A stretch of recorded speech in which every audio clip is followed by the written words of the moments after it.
79. lete dersi Sunen-i Tirmizi'den. Nahmaduhu ve nusalli ala Resulihil Kerim. Haddetena Ebu Hafsin Amr ibn Ali, haddeteni Yahya ibn Sa'id el-Qattan, haddetena el-Mughirah ibn Abi Qurrat el-Sadusi. Qalet semi'tu Enes ibn Malik. Enes ibn Malik radıyallahu anhu ravi. Peygamber Aleyhisselam'ın öyünde yaşap veren yaş oğlan. Yaqulu qala raculun. Enes ibn Malik radıyallahu anh hoştada bir yağdı aytıyor. Qala raculun, bir adam aytdı diye. Bir adam qafdan gelipdir. Peygamberden bir daha soruyor. Soruq näme üstüne? Soruq şoň üstüne kimin at ulağım mı? Düýem mi? Eşeğim mi? Ya bu da manların matulmasyonu senin için temin verecek vatan. At ulağım mı? Ya Resulallah, aqiluha ve etevekkelu ev utliquha ve etevekkelu dedi. Ya Resulallah, Hudaya tevekkül edip aqiluha ve tevekkelu mun ayağını danıp köstöklep bir yerde mun bağlap Hudaya tevekkül edeyim mi? Ev utliquha ve tevekkelu. Ya göbereyin Allah tevekkül edeyim mi? Ne mi deyin diye. Tevekküllen soraptı. Son Kur'an'da geliyor ve aleyhi felyetevekkelil mutevekkilun. Fakat Allah tevekkül et diyenler müminler diye. Tevekkül fakat Hudaya diye ayttık. O zaman zahiri görünüp durur şey sahaban fehmine şigeliptir ki tevekkül diyenine onunla ne her zaman Hudaya tevekkül etme olsa esbab ihtiyar etmeler yalak. Hudaya tevekkül edip gövereyim mi? Ya danayın Hudaya tevekkül edeyim mi? Peygamber ayet dedi aqilha ve tevekkül et. Dan Allah tevekkül et dedi. O zaman işte ada şöyle lokon diğer fasın senin. Allah tevekkülli ve ettiği alem-i dünyada esbabtan, zattan istifade etmeli diye ettiği. Belki tevekkül yerler dünyanın esbabından ki Huday Tebarek ve Teala koyuptur, istifade edip yüreği şu esbabları yaradan Allah Tebarek ve Teala'ya vermektedir. Hemçinin ki bir ma'ruf dahsan ve Kur'an'da Hazreti Yusuf Aleyhisselam'ın dahsanı. Yusuf Aleyhisselam'ın doğulları vakti ki Mısır'a o şoförüm aşık düşüyor. Ne etmeli hem bir de haber oluyor ki Mısır'da Mısır'ın azizi Mısır, padişahı Mısır, veziri Mısır köpten köpken bir kallaları arpa buğdayları üşürüptür, millete böyle paylaya. Şeyle gidip alıp gelmesek, şundan başka yolu yok dedi. O hem şundan ola avuksı öldürü gitiyerle. Öldürü gidip de o da kur destanı var, o destanı çok kolamak, şundan bir noktana çok kolayan. O zaman o ta'da Yusuf Aleyhisselam olur diye şeyle dedim başka bir doğanını da bulmalı. Ona başka bir doğanını da bak. Ondan şu doğanını getirmeseniz la kele lekum indi diye. Ve la takrabun. Eğer şey yakın bir doğanını başka bir doğanını bulmalı, şunu getirmeseniz siz için yük yok dedi. Bana da öyle şaman dedi. O zaman bula şeyle onunla dedi ki dedesinden dilekti dedi. Belki Allah beratın. O zaman sonundan geliyordu Yakup Aleyhisselam'ın yanına atamız şeyle. Gelirlerine de Yusuf Aleyhisselam bunları kemir sıyırık ediptir. Arpa buğday, hatta buğday denli. Buğday ki bir göveriptir, çörek etmeden çüreyim. Şöyle getiren matalarını, pullarını, derhemlerini, dinarlarına şöyle buğdayın üstüne gömük göveriptir.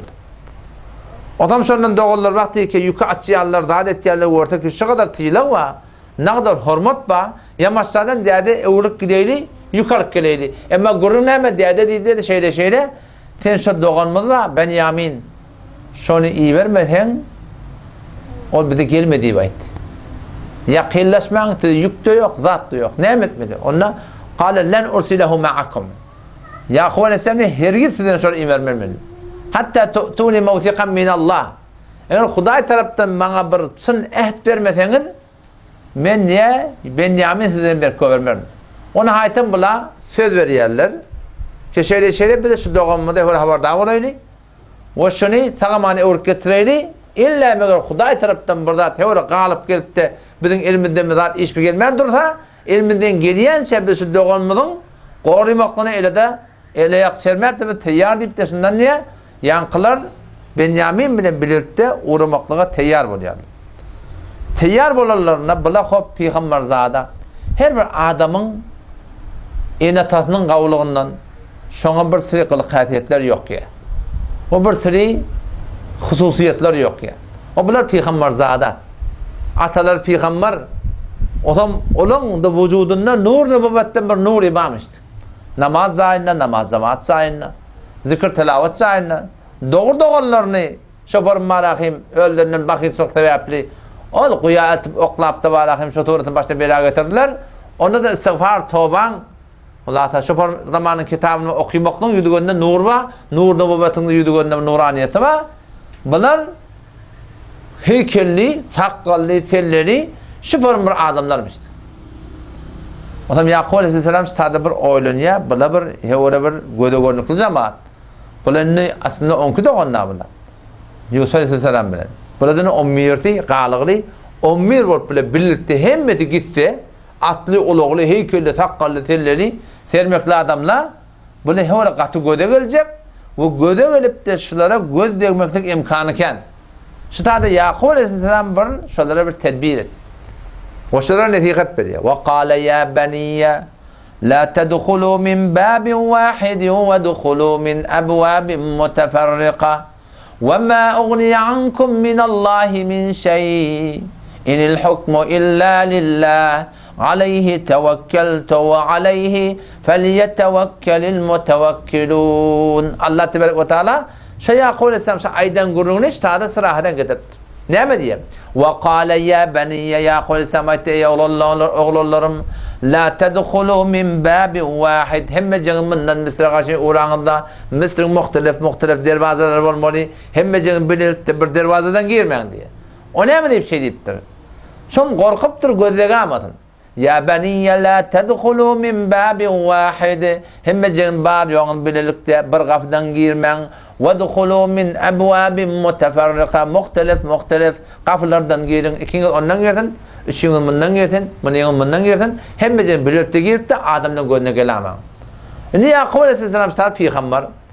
Ve Yakup Aleyhisselam ne edecek bolayan ka? Bunları başına Huday tarafından bardak gelecek bolsa, ay Yakup peygamberde şu kudret, şu irada, şu ilim var mı ki Huday tarafından bardak gelecek bolsa, onu evine versin. Yakup Aleyhisselam sadece şunu ödünden nefret diye.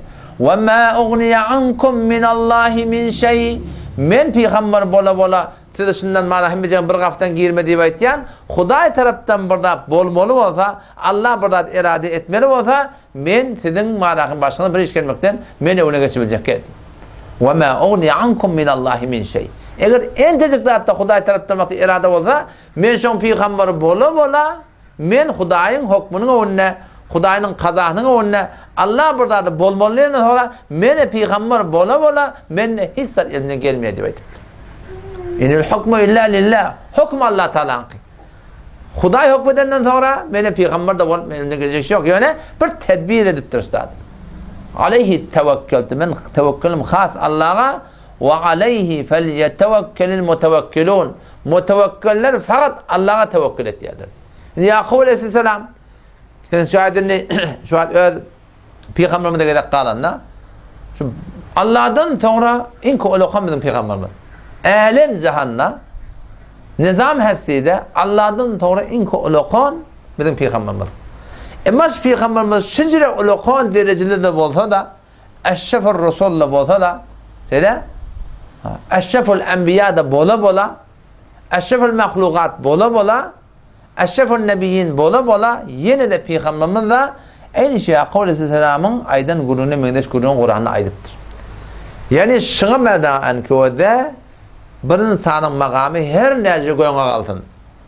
Huday taraftan bardak gelecek olsa, hayır gelecek olsa, seher gelecek olsa hiçbir mahlukun elinde hiçbir zat yok. Peygamberimiz ne diyor orada? قُلْ لَا أَمْلِكُ لِنَفْسِي نَفْعًا وَلَا ضَرًّا إِلَّا مَا شَاءَ اللّٰهِ Ayet ey peygamber, peygamberimiz Huday'tan ayet tenişler diyor. La emliku li nefsi mene peygamber Muhammed Mustafa bola la emliku li nefsi nef'an ve la darran men özüme peyda vermeklige zarar vermeklige men ne kadir dedi. Ve lev kuntu a'lemul gayb eğer men a'lemul gayb olsam gaybi bilýän bolsam ayında näme boljak? Şerden näme gelecek?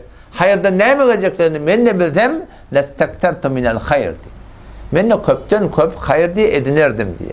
Kan hayır bana yetişirdi ve ma messeni su bana hiçbir tehlikecilikte yetişmirdi diye. Hemşire ki Bibi Ayşe radıyallahu anh hakkında ve de vakti ki Bibi Ayşe radıyallahu anh töhmet duruyorlar. O peygamber bola hiç zaten haberi yok. Allah şerif naudzubillah. Hakem bedehenniyene bolup durmi, bolmaptırmı. Hatta ki şu kadar şayiatlar köpeliyor. Hatta peygamberin öyle de şahide gümeyene kattır. Bakın boldu mu ka, bolmadı mı ka. O anayda bir başarı diyen gelip aytıyor ki naudzubillah. Edem mutan tövbe deyiptir. Şehit de var. Peton nevede bir insan her nece mekamı koyan alanını bilen hiç vakitte batırgılan Allah Teala'dan başka hiç kim haber yok. Adam vay bahal bir telimatçı Allah. İnşan heleyi bolvati, inşan moğlu bolvati, inşan ahum bolvati, kumulağatyan bolvati, aynadan görüyen bolvati.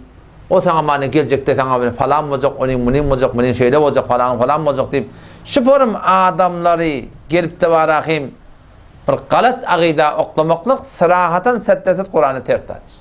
O da şu tadil ilhanam adamada şunu düşündürmeli ki fakat gayipten batırgılan gelecekte ne olacaktan Allah Teala'dan başka hiç kim haber yok. Ya Kule sen o da ne mi diye? La tedhulu min babin vahid ve dhulu min abwabin muteferrika. Böyle kapıdan gelin. Ama وَمَا اُغْنِيَ عَنْكُمْ مِنَ اللّٰهِ مِنْ şey. Allah tarafından bardak gelmeli olsa ayında da benim haberim yok. Gelecekte ne olacağından haberim yok. Men siz için Allah tarafından bardak gelmeli olsa hiç tadı beni kaytarıp bilecek edi. Hem seninki kaytarıp bilmeden bundan bardılar. O zaman Benyamin'i Yusuf'esem alqalli. O doğulları uğurkay çıktı. Alqayda kadar var. Belli birisi kalmalı oldu. Şopamın rosvayları oldu. Yusuf'esem yanına katı utanacak Allah. Huday tarafından bardak gelse men hiç vaktinin hakkından men hiç vaktini uğur kaytarıp başaracak kendi. Sonra Allah Tebarek ve Teala'nın idinde yine şuurun açıklığa baydıptır. Tabi bendeler yakin etsin ayendeden, gayipten fakat Allah'tan haber var. وَلَمَّا دَخَلُوا مِنْ حَيْثُ أَمَرَهُمْ أَبُوهُمْ ol vakti girdiler şu atalarının aytyan yerlerinden bölük yerlerden girdi diye. مَا كَانَ يُغْنِي عَنْهُمْ مِنَ اللّٰهِ مِنْ شَيْءٍ İlla haceten fi nefsi Yakub qadaha. Meğer Yakub Aleyhisselam'ın eden tedbiri Huday Teala'nın yoluna, din diyanatın yoluna, zindigin yoluna birisi esbablar ihtiyar etmeklik, şerden kaçmaklığa onun hiç irade yok. Beşer diyor ki şöbeden ettiyen esbablamız da şeriat icade verilmez. Felemane heşvatın ne var? Yakub Aleyhisselam sadece tedbir ediptir da. Hemecen bir haftan girmeyen deyiptir. Sen heşvat oğlancını beter gödegeliye avudallamasan, tatın takır kelde etsen, beter avudan eğmaş giydirmesinlik ki oğlan olsa var ya gözdegmesin, şibir tedbir şey. Hatta sen heşvat hesap etsen, 12 yaş, 13 yaş oğlancıkları, şoları taşsan kanırıp çık. Böyle gül yazacak olan da hen sakkal mırta çıkırsa, hatta bir nuraniyet böyle diyor, halavet böyle. Şöyle cama şoförmet görmeklik, yani oğlan olsanı mahalle fitne oklamaklık. Şolatlara haberdar olmalı. Şimdi şuna men tedbirler etsen, şeriata muvafık tedbirler etsen, bunun hiçbir irat yok. Huday Tebarek Teala tevekkül edip de esbab ihtiyar etmektir. Ama yok, göz baştaktan, ilan baştaktan, dadrandaktan, ağladıdaktan, o şuna men eslatlardaktan gözden dillenip, bunu Peygamberim nehyediptir. Şeriatın nehyeden dadı. Hemşerden şu müşkilat düşünen Huday bilen Peygamber bize yol öğretiptir. Dua etiptir. İstiğfar etiptir. Namaz okuydu Hazret namaz dua etiptir. Ta ki Huday Teala'dan yüreğine genişlik versin. Yüreğime genişlik versin deyip sana hay Huday'dan koyun esbabı da ne oldu ki bir araq iste. Bir bank çekti, bir haşiş çekti, bir yeni bırak çekti. Bunlar Huday Teala halal koyun esbabı değil. Belki bir şeytanın onundan o şeytan sıfat adamın onundan göre anlattı. O zaman şu daydan o da ştada olakan bir ders var. Kâle racul ya Resulullah âqiluhâ ve tevekkelu. Allah tevekkül edip danayım mı? Yani hemen hemen motor vardan. Motorun mayı Allah tevekkül. Kullanacak davet etmeyen kayıtsan şey akıllı adamın işi değil. Maşinin mayı Huday'a tevekkül işte yaptı yolun oruna. Minakının bir gez bastı var ahun sen nerede yeni yetişeceğim? Ayma Huday'a tevekkül. Yok. Bu tevekküle doğru tevekkül değil mi? Ol bir tevekkül doğru ki Huday Tebarek ve Teala'nın şu halacak koyan esbabından, aklından, fikrinden istifade edip o zaman yüreğini Huday'a vermeli. Neyin ki bu zatların istifade edip bari yüreğini bu zatlara vermeliler. Belki esbabları ihtiyar etmeli, yüreğini Huday'a. Allah inne sana tevekkül. Eyni amana Peygamber Samir hadisine geliyor, şu mefhumda.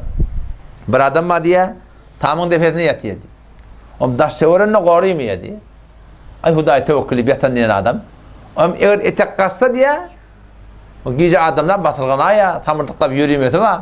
Hem sen yöne çıktı yerle de var.